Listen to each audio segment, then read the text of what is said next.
दोस्तों, जिंदगी में आए रोज आपको कमीने, खुदगर्ज और नीच लोगों से वास्ता पड़ता रहता है। ये लोग बिच्छू कहलाते हैं। इनका काम ही डंक मारना होता है। ये पैरासाइट होते हैं जो खुद कुछ नहीं करते, दूसरों की कमाई पर नजर रखते हैं। ये मतलब प्रस्त होते हैं। इनके हाथों किसी का भला नहीं हो सकता। ये अच्छी बात का भी गलत मतलब निकाल लेते हैं। अक्सर ये लोग आपके साथ सुरेश या लसूड़े की तरह चिमट जाते हैं, और जब तक आप तंग आकर अपनी अच्छाई से या भला करने से बाज नहीं आ जाते, ये लोग चिमटे रहते हैं। और जो ही आप इनका भला करने से हाथ खींच लेते हैं, तो फिर ये लोग आपकी बुराई करने और अपनी मजलूमियत का ढंडोरा पीटना शुरू कर देते हैं। इनसे जान छुड़ाना मुश्किल हो जाता है। तो इसलिए इनसे साहब सलामत दूर की अच्छी, ना इनकी दोस्ती अच्छी और ना दुश्मनी। इनका जो भला करेगा ये इसको बेवकूफ़ और उल्लू का पट्टा समझते हैं। अगर आप एक लायक स्टूडेंट हैं या अपनी स्टूडेंट लाइफ में लायक रहे हैं, तो आपको बचपन ही से इनका तजुर्बा ज़रूर हुआ होगा। ये लोग आपको स्टडी में मेहनत करने से रोकने के लिए कौन सा हरबा इस्तेमाल नहीं करते। आपको पढ़ाकू बच्चा और कई उल्टे सीधे नामों से बुलाते हैं। अगर आप दफ्तर में अपने काम से काम रखने वाले हैं, तो ये लोग आपको अफसर का चमचा कहेंगे, और आपको काम से तवज्जो हटाने और रोकने के लिए इनकी वो बेसरोपा बातें, लच्छेदार गप्पें शुरू होंगी कि ख़त्म होने का नाम नहीं लेंगी। ये आपका मुंह और आपकी तवज्जो अपनी जानब रखने पर मजबूर करते रहेंगे। कुछ तो आपका मुंह पकड़कर भी अपनी जानब कर लेते होंगे ताकि आपको आपका काम ना करने दें। अगर ऐसे बहुत से लोग मिलकर जत्था मॉब बन जाएं, तो मुआशरे की जड़ें खोखली कर देते हैं, फसाद फैलाते हैं, हत्ता के हुकूमतों तक को चलने नहीं देते, बेबस कर देते हैं।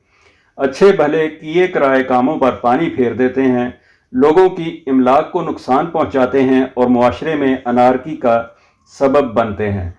ऐसे लोगों का मकसद आप समझ ही गए होंगे, यानी दूसरे लोगों को काम करने से रोकना और टांगे खींचना। यानी ये लोग खेड़ना ना खेड़न देना की पॉलिसी पर अमल पैरा होते हैं। ये लोग दरअसल दूसरों को काम करने से इसलिए रोकते हैं कि वो खुद काम करने के अहल नहीं होते या हड हराम होते हैं, और साजिशें करते हैं ताकि तरक्की करने वालों को टांगे खींचकर अपने बराबर ले आएं और साबित कर दें कि इस मुल्क में या इस दफ्तर में या इस घर में कोई भी अच्छा काम हो ही नहीं सकता। यहाँ सब इनके जैसे ही हैं या इनसे भी कमतर। इन्हें अपनी तखरीबी कार्रवाइयों के नताइज की भी परवाह नहीं होती। इनफरादी सतह पर ऐसे बदतमीज़ और रूड किस्म के लोग हर जगह पाए जाते हैं, दफातर में, ख़ानदानों में, गली मोहल्ले या हमसाए में। अब तक आपके इर्द गिर्द के कई लोग आपके जहन में आ गए होंगे, जिनके हाथों आपकी सीधी सीधी ज़िंदगी भी जहर आलूद हो गई होगी। तो ऐसे लोगों से निपटने का अहम तरीका तो इनसे आराज बरतना ही है। कुरान मजीद में अल्लाह ताला की तरफ से ऐसे जाहलों से बहस ना करने और इनको सलाम करके चलते बनने की तलकीन का मफहूम मिलता है, यानी इनसे फासला रखना और अपने गिर्द बाउंड्री या हदूद रखना कि ये इससे आगे ना बढ़ें।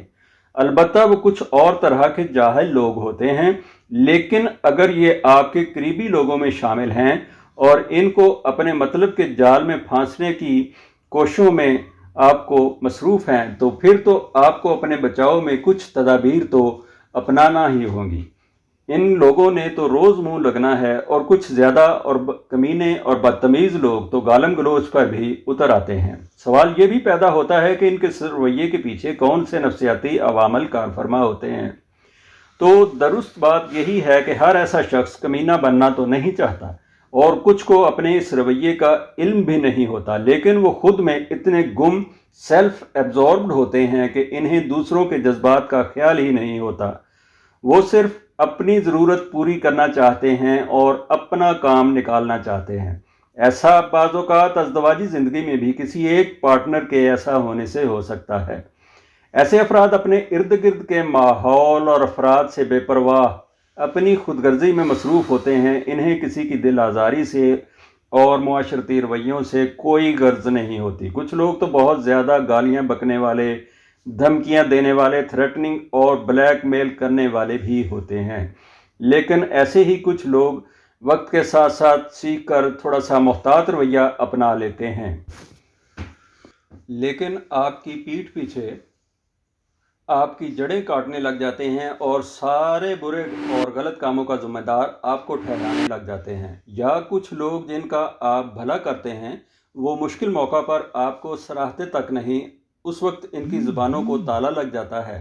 तो इनसे बचने के लिए सवाल ये पैदा होता है कि इनके साथ बैठकर इनसे मुस्बत अंदाज में मसले के हल के लिए क्या बात की जा सकती है या नहीं। लेकिन अक्सर औक़ात जब ऐसे लोगों के रवैये के बारे में इनसे अच्छाई और इस्लाह की नीयत से बात करने की कोशिश भी की जाती है, तो हम देखते हैं कि इन लोगों को अपने गलत रवैये का कोई एहसास तक नहीं होता, या फिर ये लोग सिरे से ही मुकर जाते हैं, या अपने रवैये को किसी रद्द अमल का शाखसाना करार देते हैं। वो ख़ुद को गलती पर तस्लीम करने की बजाय उल्टा आपको ही गलत करार देते हैं। इसलिए इनसे इस सिलसिले में बात करने का कोई ख़ास नतीजा हासिल नहीं होता, बल्कि उलट असर होता है। इसलिए ये तरीका कारगर और मौसर नहीं। इसी तरह ऐसे लोगों की अगर इनके वालिदैन या फिर इनके अफसरान से शिकायत की जाए तो मामला फिर भी उलट पड़ सकता है और जल्दी पर तेल का काम कर सकता है। अलबत्ता इस तरीक़ा से कुछ लोग तो बंदे के पुत्र बन सकते हैं, लेकिन ये तरीका ज़्यादा मौसर उस वक्त हो सकता है जब आपके तरफदार या हमायती लोग ज़्यादा हों।